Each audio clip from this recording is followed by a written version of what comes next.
ሰዎች እየከሰሩበት እኔና ጥቂት ሰዎች ደግሞ የተሻለ ትርፍ ያገኘንበት የሚገኘው የኮፊ ሃውስ ወይም ደግሞ የካፌ ቢዝነስ የአሰራር ሚስጥሩን ልንገራችሁ። በርካታ ሰዎች በዚህ ቢዝነስ ላይ ተሰማርተን እንዳንከስር እንፈራለን የሚል በኮሜንት በስልክና በአካል ተጠይቁኛላችሁ።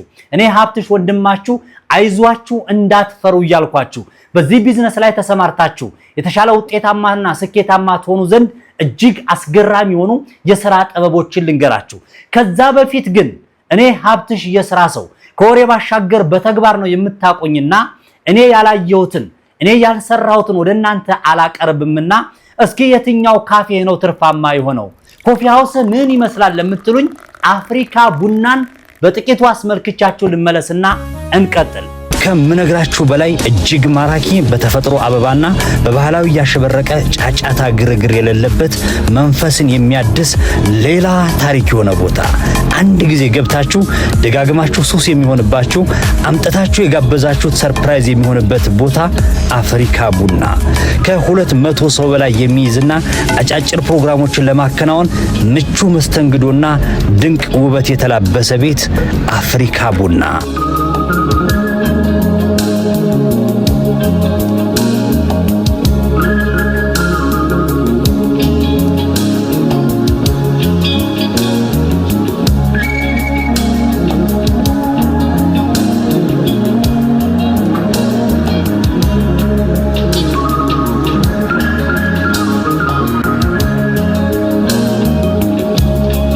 የአምሮት ጉዳይ እዚህ ቤት መልስ ያገኛል።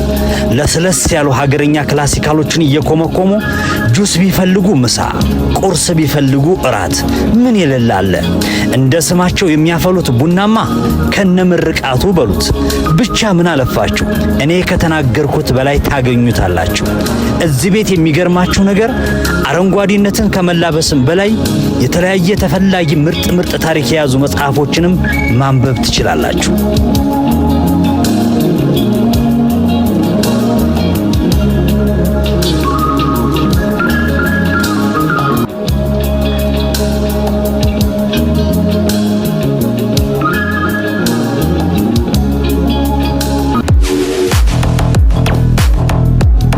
አድራሻ ፊጋ ትራፊክ መብራቱ ጋር አማራ ባንክ አንደኛ ፎቅ ላይ አፍሪካ ኮፊ።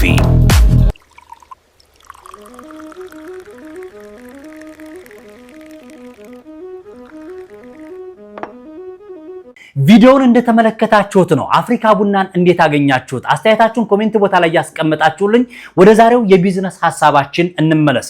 ገንዘብ ስላለህ ስኬታማ አትሆንም። ገንዘብ ስላለህ ብቻ ኮፊ ሃውስ ወይም ደግሞ ካፌ አትከፍትም። በቀጣይነት የምነግርህ ነጥቦች ካወክ ግን ስኬታማና ውጤታማ ትሆናላችሁ። እነዛ ነጥቦች ምንድናቸው? ከራሴ ልነሳና አፍሪካ ቡናን ስትከፍት ምን አነሳሳ? ምን አይነት ተግዳሮቶችና ፈተናዎች አጋጠሙ?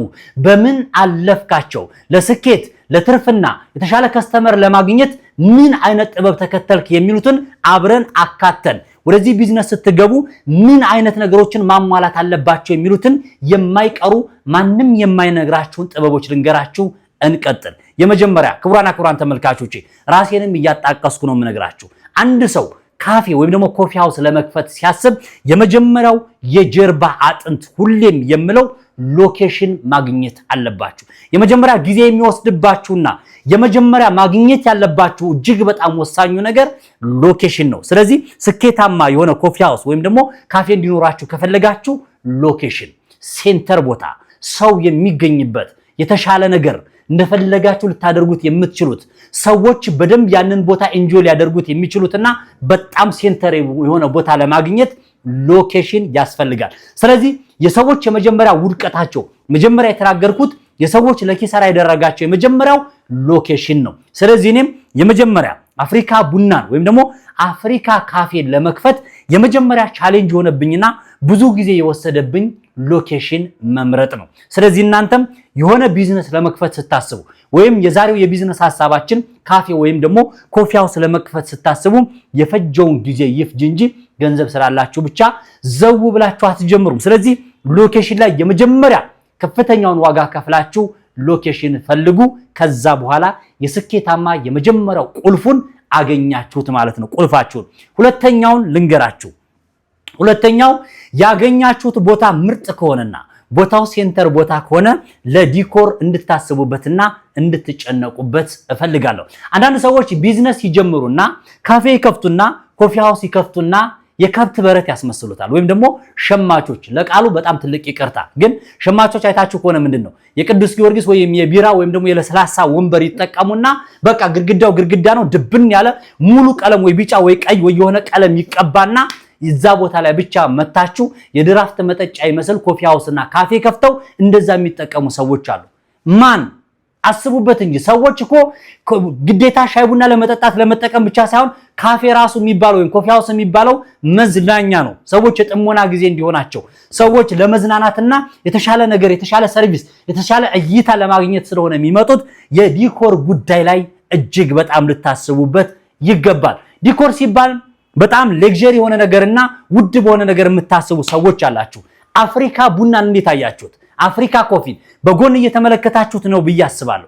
እኔ ወንድማችሁ ሀብትሽ ማለት ነው ላቤን ጠብ አድርጌ ደም እያዘራሁኝ እያንዳንዱ ዲኮርና እያንዳንዱ ነገር በራሴ ብዙ ወጪ ሳላወጣ አብዛኛውን የሚሰራውን በጉልበቴ ካለኝ ማቴሪያል ላይ አበባ እንደምሸጥ ታውቃላችሁ ብዙዎቻችሁ የተፈጠሩ አበባ። ስለዚህ አበባ ከሳይቴ ከቦታ ላይ አምጥቼ ማለት ነው ራሴ አበባዎችን እዛ ቦታ ላይ እንዲያድጉ አድርጌ በራሴ ያንዳንዱ ነገር ዲዛይን አድርጌ የሰራሁት ነው። ስለዚህ ዲኮር ላይ ብዙ ወጪ ሳታወጡ ባላችሁ ፈርኒቸር ባላችሁ ባህላዊ ነገሮችን ከመርካቶ ከወዳደቁ ነገሮችና የተለያዩ ነገሮችን በመጨመር ዲኮር ማድረግ ትችላላችሁ። ስለዚህ ግዴታ ዲኮር ሳታደርጉ ለአይን ሳቢ ሳታደርጉ እናንተ ሳያምራችሁ እናንተ እዛ ቦታ ላይ ለመቆየት ሳይጋብዛችሁ ሰው ይመጣል ብላችሁ የምትጠብቁና ከሰርን ምንም ሰው እየመጣ የለም ብላችሁ የምትጠይቁኝ ሰዎች አድቡ። ስለዚህ በቁጥር ሁለተኛ ቤታችሁን ማሳመርና ዲኮር ላይ ወንበራችሁ ማለት ነው። አይታችሁት ከሆነ አፍሪካ ቡና ስትመጡ አብዛኛው 90% ወንበሬ ሶፋ ነው። ከፍተኛ መስዋዕትነት ከፍያለሁ። የፈለጋችሁትን በሉ። ቤት የሚወደር ነው። ቦታ የለም። በጣም ብዙ ሰዎች ይመጣሉ።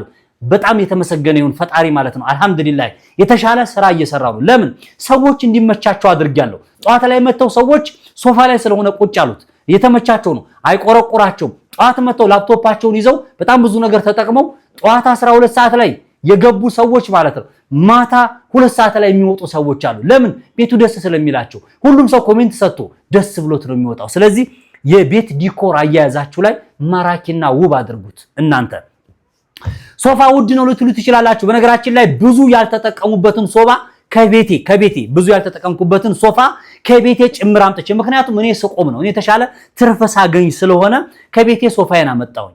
ከዛ በኋላ ያገለገሉ ብዙ ያልተጠቀሙበትን ሶፋ አምጥቼ አደስኩት በትንሽ ዋጋ።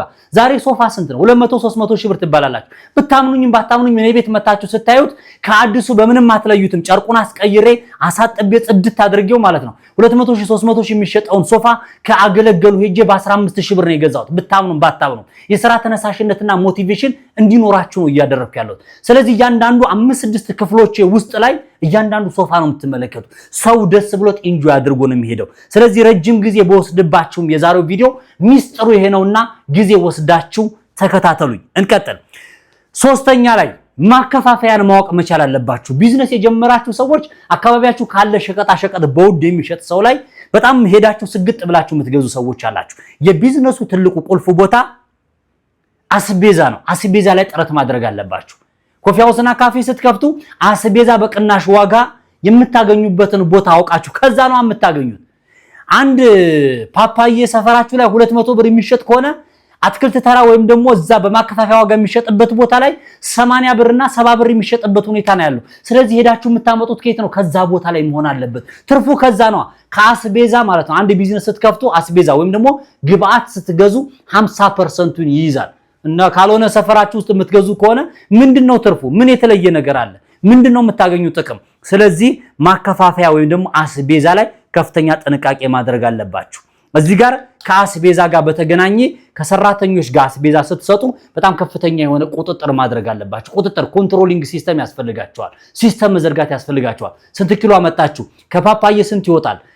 ቡና ከሆነ ከ1 ኪሎ ቡና ምን ያክል ሊወጣው ይችላል? እሱን ካልኩሌሽን መስራት አለባችሁ። ሰራተኛ አምናችሁ ብቻ ማስቀመጥ የለባችሁ። ስለዚህ አስቤዛና ከማከፋፈያ ዋጋ የማምጣት ሁኔታችሁ ላይ ከፍተኛ ጥረት ማድረግ አለባችሁ። ሰዎች ስኬታማ የሚሆኑት የተለያዩ ሲስተሞችና ጥበቦች ሊኖሩ ይችላሉ። ከብዙዎቹ መካከሎች ግን አሁን እየነገርኳችሁ ያላችሁ ናቸው። በመሃል ላይ ቆም ላድርግና ወዳጆቼ እኔ ጋር መሆናችሁን ማሳያ ይሆን ዘንድ ኮሜንት ቦታ ላይ አለን ሀብትሽ ካንተ ጋር ነን ብላችሁ ጻፉልኝ። ከዛ ውጪ ደግሞ እኔ መቼም ሙዚቃ፣ ፊልም ወይ ደግሞ ኢንተርቴይንመንት አይደለም የማቀርብላችሁ ቢዝነስ ነው። ጉሮሬ እስከሚደርቅ ድረስ እናንተ ተጠቀሙበት ዘንድ የዛሬ ሰው አይታችኋል፣ ምቀኛ ነው። እሱ የሚሰራውን ስራ እሱ የሚሰራውን የተለያየ ሀብታም የሆነበትን መንገድ አይናገርም። እኔ ግን እናገራለሁ። ለዚህ ሽልማቴ ደግሞ ዩቲዩብ ላይ ካላችሁ ሰብስክራይብ አድርጉ ለብዙሃኖች እንዲደርስ። ቲክቶክ ላይ ካላችሁ ደግሞ ፎሎ፣ ላይክ፣ ሼር አድርጉኝ። ሁልጊዜም ማለት ነው የምናገራችሁ። ቲክቶክ ላይ ያላችሁ ተመልካቾች ብዙ ጊዜ ለጥቂት ጊዜ ብቻ ነው እንጂ ቲክቶክ ላይ አታገኙኝም። የምታገኙኝ የት ላይ ነው? ዩቲዩብ ላይ ነው። ስለዚህ ወደ ዩቲዩብ ሄዳችሁ ልትቀላቀሉ ከወዲሁ እየነገርኳችሁ እንቀጥል። አራተኛ ሰራተኛ ላይ ከፍተኛ ጥንቃቄ ማድረግ ይጠበቅባቸዋል። አንደኛ የሙያ ጉዳይ ቴስት የሚባል ነገር አለ። በጥሩ ሁኔታ የሚሰሩ ሼፎችና ጥሩ ስነ ምግባር ያላቸው ሰራተኞች ከሱስ ነፃ የሆኑ ጸባያቸው አመለሸጋ የሆኑ ምርጥ ጸባይ ያላቸውን ሰራተኞችና ግዴታ ነው ከፍትፍቱ ፊቱ ደግሞ ውበት ያላቸው ቆንጆ ሴቶችን ቆንጆ ሰራተኞችን መምረጥ ጥሩ ነገር ነው። እኔ ብዙ ጊዜ ምንድነው ከፈጣሪ ጋር ተጋጫለህ እንዲህ አትበል፣ ሴት ሙያ ካላት ምናምን ጥሩ ነው፣ ግን የማይደበቅ ሀቅ ስርዓታቸውን የጠበቁ ጽዳታቸውን የጠበቁ ጥሩ የሆኑ ሴቶችን ጥሩ የሆነ ሰራተኞችን ልትሸጣቸው ነው ወይ ልትቸረችራቸው ነው ወይ ልትሉ ትችላላችሁ። ግዴላችሁም ያን እያላችሁ ወደ ኋላ ትቀራላችሁ። ጥሩ ሰራተኛ ቢኖራችሁ ጥሩ ፊት ቢኖራችሁ ቡና ቦታ ላይ ነው መስተንግዶ ቦታ ላይ ነው ግዴታ አመለሸጋ የሆነች ፈገግታው የሚያምር ወንድም ሊሆን ይችላል። እንደዚህ አይነት ሰራተኛ መምረጥ ይጠበቅባቸዋል። ሼፎችም እጃቸው የተጨበጨበላቸው ምርጥ መሆን ይችላሉ። የማይችሉ ከሆነ የተለያዩ ሶሻል ሚዲያዎችን የተጠቀማችሁ የተለያዩ ቅመማዎችን እየቀመሙ የሚሰሩት በርገር እና የተለያዩ አይነት የሚሸጡ ነገሮች በጣም ምርጥና ቴስቲ መሆን መቻል አለባቸው። ስለዚህ አንድ ስኬታማ እንድትሆኑ የሚያደርጋችሁ የሥራ ጥበብ ነው። እኔ ሀብትሽ የሥራ ሰው ኮፊ ሃውስ ወይም ደግሞ አፍሪካ ቡና መጥተው የሄዱ ሰዎች ሁሌም በጣም ምርጥ ነው፣ በርገሩ ምርጥ ነው፣ ፒዛው ምርጥ ነው፣ ዋው ቡናው ተብሎ ነው የሚሄደው። ማጋነን አይደለም፣ ወላሂ እውነቴን ነው የምነግራችሁ። አንድ ጊዜ አንድ ሰው እኔ ጋር ከመጣ ማለት ነው መቼም የማይቀር ነገር ነው። ለምን አይቀርም? ከፍተኛ ተከፋይነት እንዲኖራቸው አድርጌ ሌሎች ከሚከፍሏቸው በላይ ጥሩ ክፍያ እንዲኖራቸው አድርጌ ራሴ ጋር የሚሰሩ ሰዎች ከሼፍ፣ አስተናጋጅ፣ ጽዳት ሰራተኛ እንዲሁም ቡና ላይ የሚሰሩ ሰዎች በጣም በጥሩ ሁኔታ እንዲሰሩ ደሞዛቸውን ከፍ አድርጌ ሁሌ እንደ ወንድም እንደ ተቀራርበን በመነጋገር የተሻለ ስራ እንሰራለን። ስለዚህ ቴስትና ጣዕም ላይ ጥሩ ነገር አድርጌ እሰራለሁ። ስለዚህ ሰራተኞቻችሁ ላይ ከፍተኛ የሆነ ጥረት እንደ ወንድም ቀረቧቸው። እንደ አሰሪ እንደፈለጋችሁ ተናግራችሁና እንደፈለጋችሁ ስብዕናን የሚነካ ነገር ከነገራችኋቸው አታድጉም። ከስተመር ያንን ያይና እንደዛ ይሆናል ማለት ነው። ስለዚህ ሰራተኛ ላይ ከፍተኛ የሆነ መስዋዕትነት ያስፈልጋል። እንቀጥላውን ዋጋ አምስተኛ ላይ ደርሻለሁ። ዋጋችሁ ምን ይመስላል? እንዴት ነው? አንዳንዴ የማይሆን የሆነ ጥሩ ያልሆነ ነገር አቅርበው ማለት ነው የሚጠይቁት ዋጋ በጣም የተጋነነ ይሆናል። ስለዚህ ዋጋ ማዕከላዊ ያደረገ እናንተ ጋር የሚመጣው ሰው ሁልጊዜ ሀብታም አይመጣም። እናንተ ጋር ሁልጊዜ ድሃ አይመጣም። መካከለኛ የሆነ ማህበረሰብ መምህር ይመጣል፣ በግብርና ሙያ ላይ ያለ ሰው ይመጣል፣ ተማሪዎች ይመጣሉ፣ የቀን ሰራተኛ ይመጣል። ስለዚህ ባላንስ የሆነ ዋጋ መስጠት አለባችሁ። እንዳትከስሩም ብዙም ትርፍ ሳትፈልጉ ደግሞ ከብዛት ማግኘት ስለምትችሉ ዋጋችሁ ላይ ፎከስ አድርጋችሁ እኔ ካፌ መታችሁ ዋጋ ከበዛ እኔን አናግሩ። እኔን ራሴ ዋጋዬ መጠነኛ ነው። ትንሽ ትርፍ ካገኘው ቤት ክራይን ከከፈልኩኝ ለሰራተኛ ከከፈልኩኝ ግብር ከከፈልኩኝ እኔ ጋር ትንሽ ደግሞ እኔና በዙሪያዬ ለሚሰሩ ሰዎች ትንሽ ደሞዝ ከከፈልኩኝና የተሻለ ትንሽ ትርፍ ካገኘውኝ በቂ ነው። ያን ያክል መስገብገብ አስፈላጊ አይደለም። ከብዛት ማግኘት ስለሚቻል የመጀመሪያ ሰው ማትረፍ ከዛ ገንዘብ ማትረፍ ራሱን የቻለ ቀስ በቀስ ይመጣል ማለት ነው። ስለዚህ ዋጋ ላይ አስቡበት። ማዕከል ያደረገ ነገር አጉል ስግብግብ አላችሁ። ሄጄ በርገር በልቼ ምናምን ብር የከፈልኩበት ቤት አለ። እዛ ቤት እንኳን ድጋሚ ልገባ አይደለም በዛ በኩል አላልፍም። ሁሌ እዛ ቤት እንዳትገቡ እያልኩ ነው የምናገረው። ስለዚህ ልታስቡበት ይገባል። ከስተመር አያያዝ የሚባል ነገር አለ። ቅድም የተወሰነ ለመጥቀስ ሞክሬያለሁ። ሰራተኞቻችሁም እናንተም ከስተመር ላይ የሚመጣ ሰው ገና ከበር ሲመጣ ወዬ ብሎ ቦታ መስጠት፣ ጥሩ ሰርቪስ መስጠት፣ የሚበላው የሚጠቀመው ነገር ካለ አስተያየቱን መጠየቅ፣ ምን ጎደለ ማለት የስኬት አንዱ ምንጭ ነው። ውጤታማ እንድትሆኑ አንዱ ራሱን የቻለ ጥበብ ነው። ስለዚህ እዛ ጋር ታዟል ተብሎ ፊታችሁን ዞራችሁ ቴሌቪዥን የምታዩ ስልካችሁን የምትነካኩ አስተናጋጆችና ባለቤቶች ካላችሁ ከሳሪ ናችሁ፣ ትከስራላችሁ።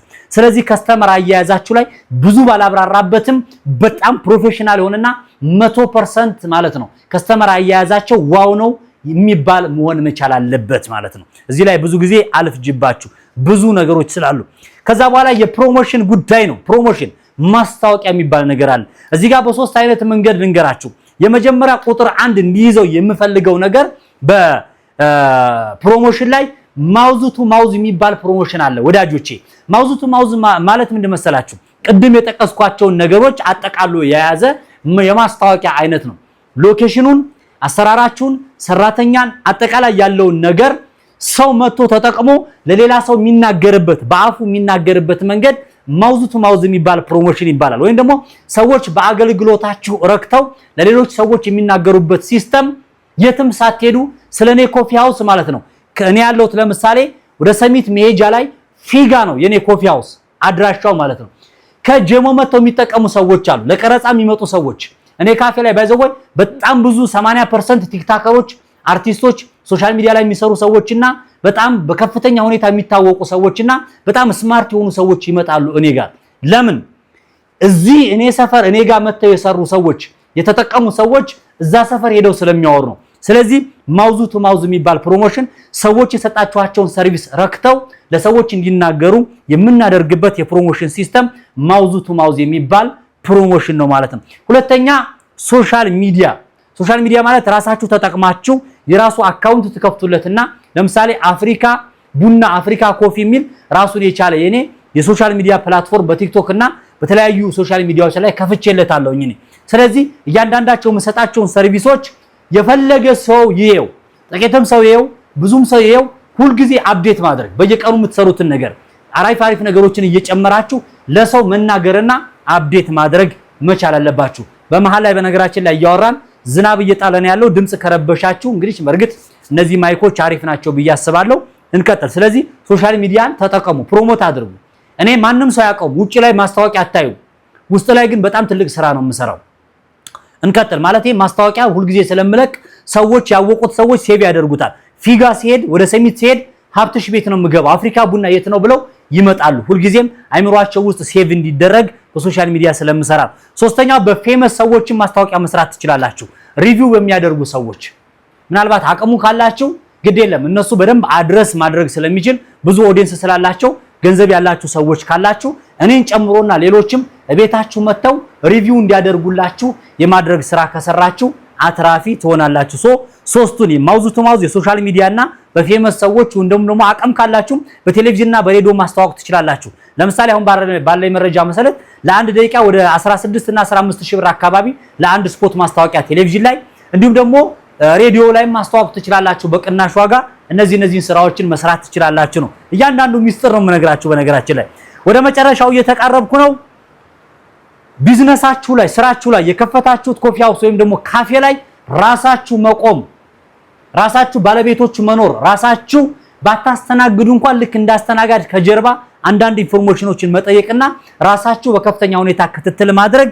ከዛ ቀጥሎ ደግሞ ወይ እናንተ የማይመቻችሁ ከሆነ የራሳችሁ ሰው መቆም። እኔ ብዙ ጊዜ ብታምኑም ባታምኑም 90% ቦታው ላይ አልገኝም። በቀረጻ ሌሎችም በርካታ 9 ከዚህ ከካፌ ውጪ ሌሎች 9 ቢዝነሶች ስላሉኝ የሚታወቁ የማይታወቁ መስራቸው ይኖራል። የማይታወቁ ስላችሁ ህገወጥ አይደለም። ብዙ ስራዎችን ያገኘሁትን ለምን ድለላ አትሉትም? ለምን ሄጃ አትክልት ችግኝ መኮትኮት አይሆንም? ያገኘሁትን ስራ በሙሉ ሰራለሁ። ሶሻል ሚዲያ፣ የፕሮዳክሽን ዕቃ ኪራይ፣ ማስታወቂያ መስራት፣ ላቢያጆ ስራ፣ ምን ልበላችሁ ምንም አልሰራው ነገር አለ። ሁሉንም ስለምሰራ እዛ ቦታ ላይ ስለምገኝ እዚህ ቦታ ላይ ግን የራስን ሰው ማስቀመጥ የመጀመሪያው ቁጥር 1 የምትወስዱት ነገር ነው። እዚህ ሰው አስቀምጡ፣ ካልሆነ ትከስራላችሁ። ከጀርባ ብዙ ደባ ይሰራል። ቤት በሰራተኞች ከጎረቤታችሁ ሌላ ኮፊ ሃውስ ሌላ ካፌ ያለው ሰው ብዙ ነገር እናንተ ላይ ስህተት ሊፈጥር ይችላል። ብዙ ነገሮችን ሊያደርግባችሁ መሰናክል ሊፈጥር ይችላል። እሱን ለማሸነፍ እናንተ መቆም መቻል አለባችሁ ነው። የገንዘብ አጠቃቀማችሁ እንዴት ነው? ምን ይመስላል የገንዘብ አጠቃቀማችሁ? ስላገኛችሁ ትለብሳላችሁ፣ ስላገኛችሁ ገንዘብ ትበትናላችሁ። ካፌና ኮፊ ሃውስ ስላላችሁ ቤተሰብ እየመጣ በርገር ስጪው ዘመዴ ነው፣ በርገር ስጪው ወንድሜ ነው፣ በርገር ስጪው እህቴ ናት፣ በርገር ስጠው ሀብታ ወንድሜ ነው፣ አይሰራም። በርገር ስጠው ቤተሰቦቼ ነው፣ አይሰራም። ከኪሳችሁ ጋብዙ። ከዛ ከኮፊ ሃውስ ከካፌ ላይ በነፃ አትስጡ። ካጠራቀማችኋት ከትርፋችሁ ላይ ካስቀመጣችኋት ባንክ ላይ ሄዳችሁ አምጡና ክፈሉ። ልመዱት። እውነቴን ነው። አስተናጋጅም እሱን ሲያይደብረው ሼፍም ሁሉ ጊዜ በነፃ ሲያወጣ ይደብረዋል በጣም ተግባብተናል ብዬ አስባለሁ ስለዚህ በጣም ብዙ ሰዎች እንደውም ካነሳውት አይቀር የብዙ ሰዎች ውድቀታቸው ማለት ነው ትልቁ ለከሌ ዘመዴ ነው እየተባለ ዘመድ በመጣ ቁጥር አንስታችሁ ስትሰጡ ነው መቼም ውጭ ሀገር ሆና ትመለከተኛለች ብዬ አስባለሁ አንድ እህት የነበረች እንደው ዛሬ አጋጣሚ ስተቱን ልንገራትና በርገርና ፒዛ ቤት ከፍታ ነበርና ራሴን ጨምሮ በርካታ ሰዎች ሄዱ እኔ ለክፈልላለሁ በነገራችን ላይ ብዙ ሰዎች ሄዱ እህቷም ወንድሟም አክስቷም አጎቷም በቃ ማህበራዊ ይበሉት ቁርስ ላይ እንዳለ እቤት በልተው እንደመውጣት ቤቷ እንግዲህ 10 ምናምን ሰዎች አሉ ቤቷ የሚኖሩ ሰዎች አስቡ ግን እዛው ቁርስ እንበላለን ይሉና ይሄዱና እዛ በርገርና ፒዛ ቤቱ ሁሉም ሰዎች እዛ በርገር ፒዛ ታዞ እንዳለ ቡፌ ይበላል አስቡት ከብዙ ከምሰሩት በርገር ላይ እኮ አንድ በርገር ሊሆን ይችላል ትርፋችሁ ፒዛው አንድ ወይ ሁለት ሊሆን ይችላል ያን ከበላችሁት ምንድነው ትርፋችሁ ቤተሰብ ወደ ኋላ ይጎትታችኋል ይሄንን ቤተሰብ መጥላት አይደለም ቢዝነስ ኢዝ ቢዝነስ ነው እናንተ ስትኖሩ እናንተ ከፍ ስትሉ ነው ያ ቤተሰብ የመጣው እናንተ ጋር ስለዚህ ምን ማድረግ አለባችሁ እናንተ ካተረፋችሁት እናንተ ካላችሁ ገንዘብ ላይ ተበድራችሁ ለምን አይሆንም አሳዩአቸው እናንተ እንደምትከፍሉ እፊታችሁ ክፈሉ አታስከፍሏቸው አይደለም የሚከፍሉ ከሆነ ይክፈል ብልጥነት ነው ዘመናዊነት ነው ወደ እናንተ ሲመጣ ሲሆን ቢያግዛችሁ ቢከፈል ጥሩ ነው ግን በኔ ዙሪያ ያላችሁ ዘመዶቼ እንደዛ ይያልኩ ማለት አይደለም እኔ አልহামዱሊላህ እየሰራው እስከሆነ ድረስ እኔ ጋር ለሚመጣ ዘመድ እኔ ጋር ለሚመጣ ቤተሰብ ላመንኩበት ነገር እኔም ብለው እስከመጡ ድረስ ከኪሴ ከፍላለሁ ግን በነፃ እንዲበሉ ዛል አደርግ ምክንያቱም ጥሩ አይደለም ለቤቱም ጥሩ አይደለም የአሰራር ሲስተሙም አይፈቅዱም አታድጉ ስለዚህ ይሄን እላችኋለሁ የገንዘብ አጠቃቀማችሁ ላይ ጎበዙ ሴቭ አድርጉ እቁብ ልትገቡ ትችላላችሁ ባንክ ቤት ታስቀምጡ ትችላላችሁ ምን ያረጋችሁት ነው ትርፍና ኪሳራችሁን በደንብ አድርጋችሁ ጽፋችሁ ለመያዝ ሞክሩ ነው የመጨረሻ ላይ ቤታችሁን አፕዴት አድርጉ ሁልጊዜ አፕዴት አድርጉ ሁልጊዜ ተመሳሳይ ነገር አታድርጉ የሆነ ነገሩን ሴትአፕ አድርጉ የሆነ ዲኮር ጨምሩበት የሆነ ነገር አድርጉ እኔ ሁሌም ቤቴን እጎበኛለሁ ሙሉ ቀን አልኖር እንጂ ማታ መጥቼ የሆነ ነገር አደርጋለሁ አትክልቶቼን ውሃ አጠጣለሁ አንዱን አትክልት አንዱ ቦታ አደርጋለሁ ወንበር የተበላሸ ካለው የሆነ ነገር ካለው ቁጭ ልበትና የሆነ የጎረበጠ ነገር ካለው የማይመች ካለው የተቀደደ ነገር ካለው አስተካክላለሁ አያለሁ ምክንያቱም እኔም ብሎ የሚመጣ ያ ከስተመር ደስ ብሎ ተረክቶ ሊሄድ ይገባል ማለት ነው በነገራችን ላይ ገንዘብ ስላለ መጀመሪያ ላይ ተናገረ ገንዘብ ስላለ ካፌ ከፍተ ስኬታማ አትሆን የፈለገ ሚሊየን ብር አውጡበት እነዚህ ሲስተሞች ካልተከተላችሁ ሎኬሽን የቤት ዲኮርና ዲዛይን ማከፋፈያውን ማወቅ ሰራተኛ ዋጋችሁን ተመጣጣኝ ማድረግ የፕሮሞሽን ራሳችሁ መቆም እዛ ቦታ ላይ ወይም ደግሞ የራሳችሁ ቅርብ ሰው ማስቀመጥ የገንዘብ አጠቃቀማችሁና ሌሎችን በርካታ ነገሮችን ካልተከተላችሁ በስተቀር መቼም ትርፋማ አትሆኑ ሁሉ ጊዜ ኪሳራ ውስጥ ነው የምትገቡት ይሄንን ግን ከተከተላችሁ እመኑኝ ወላሂ ነው የምላችሁ ስኬታማ ትሆናላችሁ ትርፋማ ትሆናላችሁ በጣም አሪፍ ነው አከራያችሁ ምርጥ ቢሆን ደስ ይለኛል የኔ አከራይ ማለት ነው ቪዲዮን ብዙ ጊዜ ስለምታዩ ወላሂ አላህ ጀዛሽን ይክፈልሽ ምንም አይደለም ቤት ኪራዩ አንሷል በስቷል እያልኩ አይደለም መጠነኛ ነው ግን ማትጨቃጨቅ በርቱ ምትል ጠንክሩ ምትል ነች ከዛ በተረፈ ኮሜንት ላይ ብዙ ሰዎች ምን ሲጽፉ ያለው መሰላችሁ ገቢዎች እያለ ምን መስሪያ አለ ምን አለ እንዴት እንሆናለን መንግስት እያለ አታማሩ ግድ የላችሁ ፈጣሪ ያመጣውን ፈጣሪ ያስተካክለዋል እናንተ መጀመሪያ ስሩ ሁሌ ማማረር ቁጭ ብላችሁ እየለመናችሁ ታዲያ የሰው ፊት እየገረፋችሁ ልትኖሩ ነው እየሰራችሁ ኑሩ ፈጣሪ ያስተካክልላችኋል ግብር ይሄን ያክል መጣብኝ አው መጥቶብኛል እኔም ከፍያለሁ ከዛ ደግሞ የቻልከውን ያክል ደግሞ የምትከራከርበትና የምትሄድበት የአሰራር ሲስተም ሊኖር ይችላል እሱን መከተል እንጂ አይ ገቢዎች ስላሉብኝ ቤቴ ልዝጋ ካፌን አልሰራም እንደዚህ አላተረፍኩ ክፈልና ስራ መጀመሪያ በርታ ከምትከስር ባንክ ቤት ያለን ገንዘብ ሁሌ ከምትጨፈጭፈው ጠንክረህ ሰርተ በርታና ስራ ከዛ ቫት መግባት ካለባችሁ ቫት ግቡ በደረሰኝ ስሩ ምንድነው ችግሩ በደረሰኝ ወይም ቫት ማለት በነገራችን ላይ በቆረጣችሁት ልክ ነው ገንዘብ የምትከፍሉት የምትፈሩ ሰዎች አላችሁ ቫት ግቡ ስትባሉ በደረሰኝ አርጉ ስትባሉ የለለሽውና ጦር መሳሪያ የሚመስላችሁ ሰዎች አላችሁ የሰራችሁት እያንዳንዱ ነገር ሂሳብ ውስጥ ገብቶ ኦዲት ውስጥ ገብቶ ወጫችሁን በዛው ልክ ይያዝላችኋል ቁርጥ ግብር ስትሆኑ ግን ቁርጥ ግብር አምጥቶ ያልሰራው ነገር ይከምርባል ትልቁ ስህተት ያ ነው ስለዚህ አስፈላጊ ሆኖ ከተገኘ እንደመጀመሪያ ላይ ጊዜ ሰጥቷችሁ ከሆነ የገመቱላችሁ ግምት አነስተኛ ከሆነ ችግር የለም በቁርጥ ግብር ቀጥሉ ቫት ግቡ ከተባላችሁ ደግሞ አሰራሩን በደንብ ወቁትና መግባት ካለባችሁ ልትገቡ ትችላላችሁ አልከፈልኩም አልበዛብኝም ማለት አይደለም ስለበዛብኝ ልክሰርና ልውጣ ያለኝን ገንዘብ ባንክ ቤት አስቀምጨው ላጥፋው ወይስ ምንድነው አልገባኝም። ግን መሞከር አለብኝ፣ መስራት አለብኝ። እስከ እንደዛ ያደረኩ ዱዓ ማድረግ ነው። አላህ የተሻለ ነገር ስጠኝ፣ አላህ ጥሩ ነገር ስጠኝ፣ ጊዜ ቀይረው፣ እንዲህ አድርገው፣ እነዚህን ሰዎች እንዲያስተካክልልኝ፣ ገቢዎች አብዝተውብኝ ከሆነ እንዲቀንስ አድርግልኝ። ይቀንስላችሁ ይችላል። ያንን ብትከተሉ በጣም አሪፍ ነው። ሁሌ የምናገረው ለፍለፋ አይደለም፣ ተከፍሎኝ አይደለም። ይሄን አድርጉ። ከፍተኛ የሆኑ ነገሮችን ከፖሊስ ሊሆን ይችላል፣ ከገቢዎች ሊሆን ይችላል፣ ከኖርማል ሰራተኛ ሊሆን ይችላል። ተመሳሳይ አይነት ስራ ስትሰሩ በጣም ከፍተኛ የሆነ ተቃውሞና ምቀኝነት ሊመጣባችሁ ይችላል። እሱን ከፈጣሪ ጋር ታሸንፉታላችሁና ስሩ። አነጋጋሪ የሆነ ኮፊ ሃውስ፣ አነጋጋሪ የሆነ ካፌ ከፍታችሁ ለመስራት ምንም ሚስጥር የለውም። ስሩ። ዓለም ላይ ያለ ግብር፣ ዓለም ላይ ፈተናዎች አሉ፣ ዓለም ላይ ቻሌንጆች አሉ። ታሸንፋላችሁ ነው የምላችሁ። የዛሬው የቢዝነስ ሐሳባችን ይህን ይመስል ነበር። በነገራችን ላይ ካፌ ሃውስ ወይ ደግሞ ኮፊ ሃውስ ለመክፈት በትንሹ ከ300 ሺህ ብር ጀምሮ እስከ 30 ሚሊዮን ብርም ልትከፍቱ ትችላላችሁ። በ300 ሺህ ብርም ጀማሪ ነው። አነስተኛ የሆነች ካፌ ወይም ኮፊ ሃውስ በ30 ሚሊዮንም እጅግ የናጠጠ የኔ ስንት ፈጀልቱ ትችላላችሁ። ለምሳሌ እኔ 2 ሚሊዮን ብር ነው የፈጀብኝ አጠቃላይ ማለት ነው። አጠቃላይ 2 ሚሊዮን ብር ነው የፈጀብኝ። ግን 2 ሚሊዮን ብር ስላችሁ ተስፋ እንድትቆርጡ አይደለም። በትንሹ መጀመር ይቻላል። በ2 ሚሊዮን ብር የጀመርኩት አሁን መታችሁ እያንዳንዱ ነገር ብታዩት ማለት ነው እያንዳንዱ ነገር ከ10 ሚሊዮን ብር በላይ ይሆናል ካፒታሉ። አሁን ላይ እያደገ ይሄዳል። እቃዎች ይጨምራሉ። ብዙ ነገሮች አሉ። እያንዳንዱ ጊዜው አለ። ቁልፍ ሽያጭ ብትሸጡ በጣም ብዙ ውድ ነውና ይሄንን ነው የምነግራችሁ። በጣም ቪዲዮ ርዝም ብሎባችኋል፣ ግን ቢዝነስ ስለሆነ ምንም ማድረግ አይቻልም። በመጨረሻ ላይ የምትመለከቱበትን የሶሻል ሚዲያ ፕላትፎርም ዩቲዩብ ላይ ካላችሁ ሰብስክራይብ አድርጉ። ቲክቶክ ላይ ካላችሁ ደግሞ ለአንዴና ለመጨረሻ ጊዜ ነው ዛሬ የምትመለከቱኝ፣ ወደ ዩቲዩብ ተቀላቀሉ። ሀብትሽ የሥራ ሰው ወይ ደግሞ ቢዝነስማን የሚለው የዩቲዩብ ቻናል ሄዳችሁ ተቀላቀሉ። ፕሮፋይል ላይም ሊንክ አላችሁ። የዛሬውን ይመስል ነበረ። ኔክስት ነገ ከነገ ወዲያ በሌላ እጅግ ጠቃሚ በሆነ በመጨረሻም ነግራችሁ በዚህ ስራ ላይ ምን ዕቃ ያስፈልጋችኋል፣ በዚህ ቢዝነስ ላይ እያንዳንዱ ብርጭቆ ስንት ትገዛላችሁ፣ የት ነው የምታገኙት፣ አሰራሩ እንዴት ነው፣ ወይም ደግሞ ይሄ ወንበር በስንት ትገዛላችሁ፣ አቀማመጡ እንዴት ነው፣ ለዲኮር እንዴት ታወጣላችሁ፣ ዲኮር እንዴት ታደርጋላችሁ፣ አስፈላጊ ሆኖ ከተገኘ ኮሜንት ቦታ ላይ ጻፉልኝና ካሁን በፊት ሰርቻለሁ፣ ግን አስፈላጊ ሆኖ ከተገኘ መለስበታለሁ። የምትፈልጉትን ነቄተፋ የሚሆን ፖዚቲቭ ነገር የሚሆን አስቀምጡልኝ ኮሜንት ላይ። ማሰላም